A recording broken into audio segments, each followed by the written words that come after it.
You, John Fitzgerald Kennedy, do solemnly swear I, John Fitzgerald Kennedy, do solemnly swear that you will faithfully execute the office of President of the United States that I will faithfully execute the office of President of the United States and will, to the best of your ability, and will, to the best of my ability, preserve, protect, and defend the Constitution of the United States. preserve, protect, and defend the Constitution of the United States. So help you God. So help me God.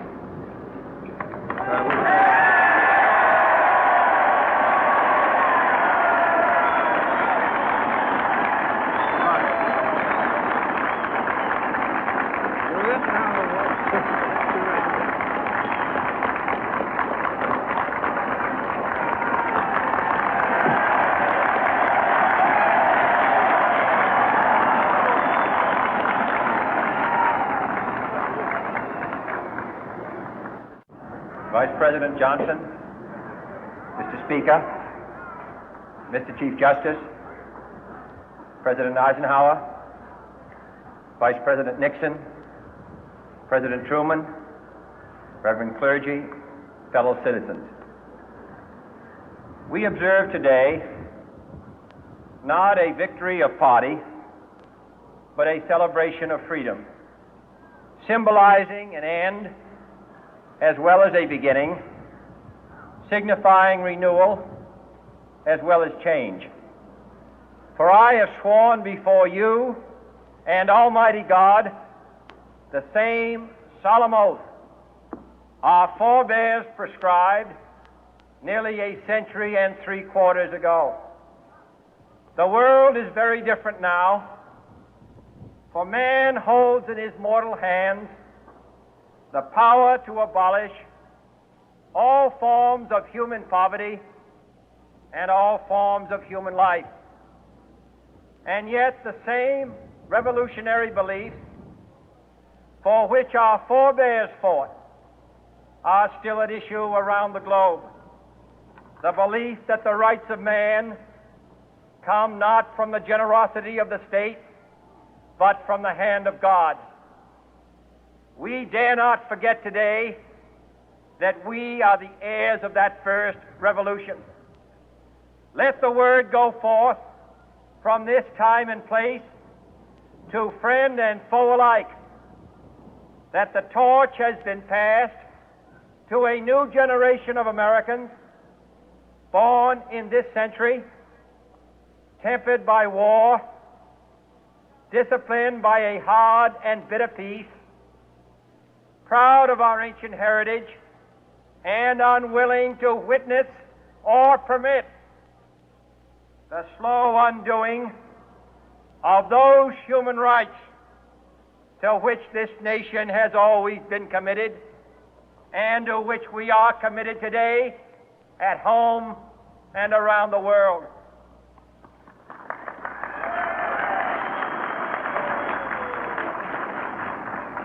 Let every nation know, whether it wishes us well or ill, that we shall pay any price, bear any burden, meet any hardship, support any friend, oppose any foe to assure the survival and the success of liberty.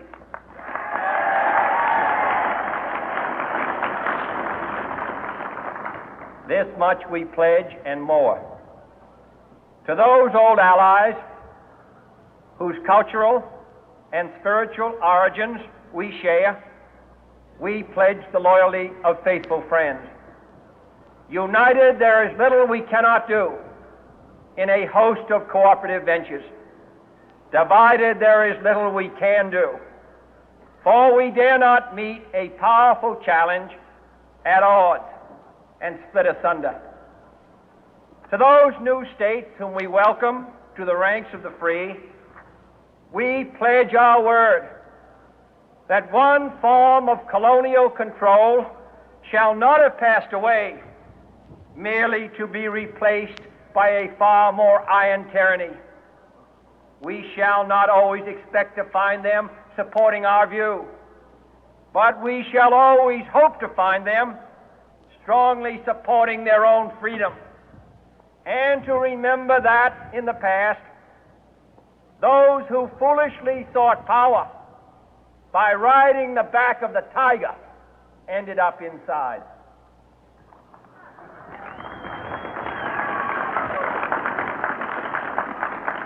To those people in the huts and villages of half the globe struggling to break the bonds of mass misery, we pledge our best efforts to help them help themselves for whatever period is required, not because the communists may be doing it, not because we seek their votes, but because it is right. If a free society cannot help the many who are poor, it cannot save the few who are rich.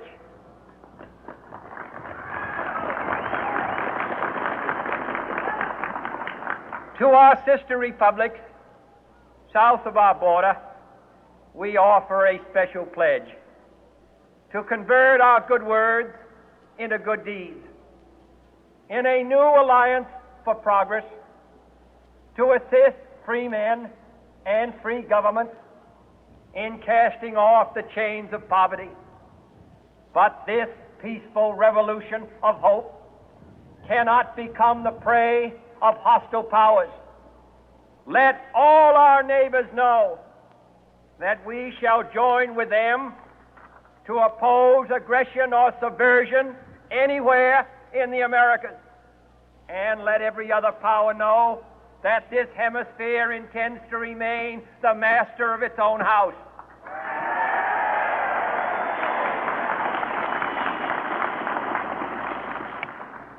To that World Assembly of Sovereign States, the United Nations, our last best hope, in an age where the instruments of war have far outpaced the instruments of peace, we renew our pledge of support to prevent it from becoming merely a forum for invective, to strengthen its shield of the new and the weak, and to enlarge the area in which its writ may run.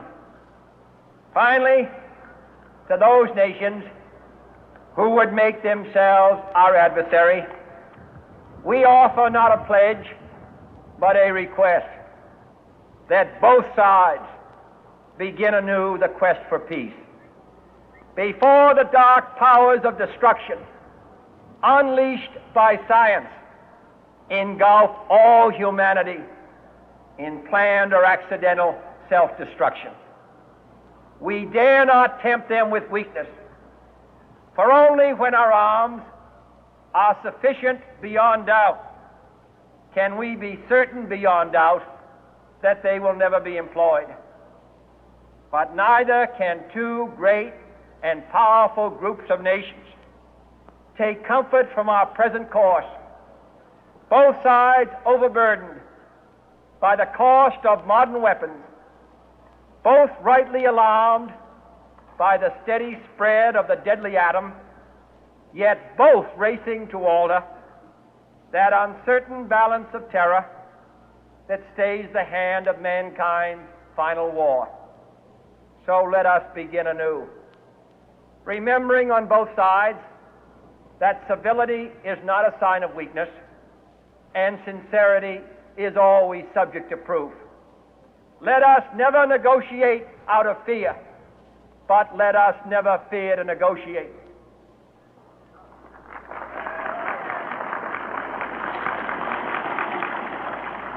Let both sides explore what problems unite us, instead of belaboring those problems which divide us.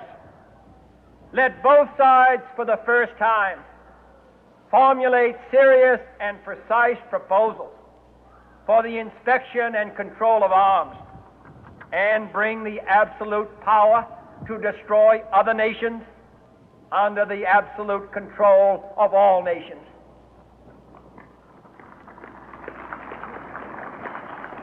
Let both sides seek to invoke the wonders of science instead of its terrors. Together, let us explore the stars, conquer the deserts, eradicate disease, tap the ocean depth, and encourage the arts and commerce.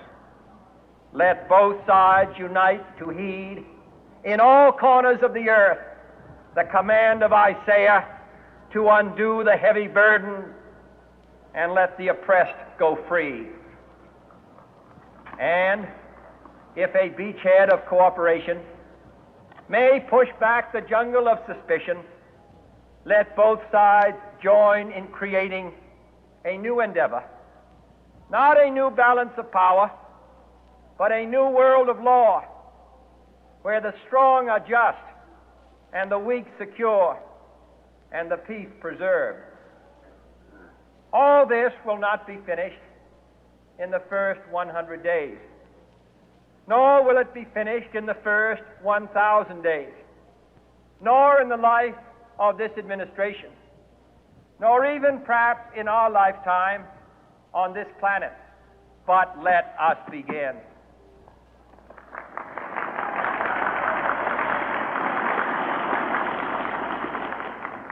In your hands, my fellow citizens, more than mine, will rest the final success or failure of our course.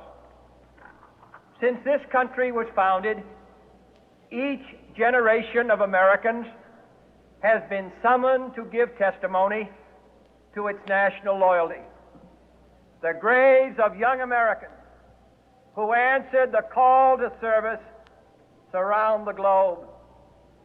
Now the trumpet summons us again, not as a call to bear arms, though arms we need, not as a call to battle, though in battle we are, but a call to bear the burden of a long twilight struggle, year in and year out, rejoicing in hope, patient in tribulation, a struggle against the common enemies of man, tyranny, poverty, disease, and war itself. Can we forge against these enemies a grand and global alliance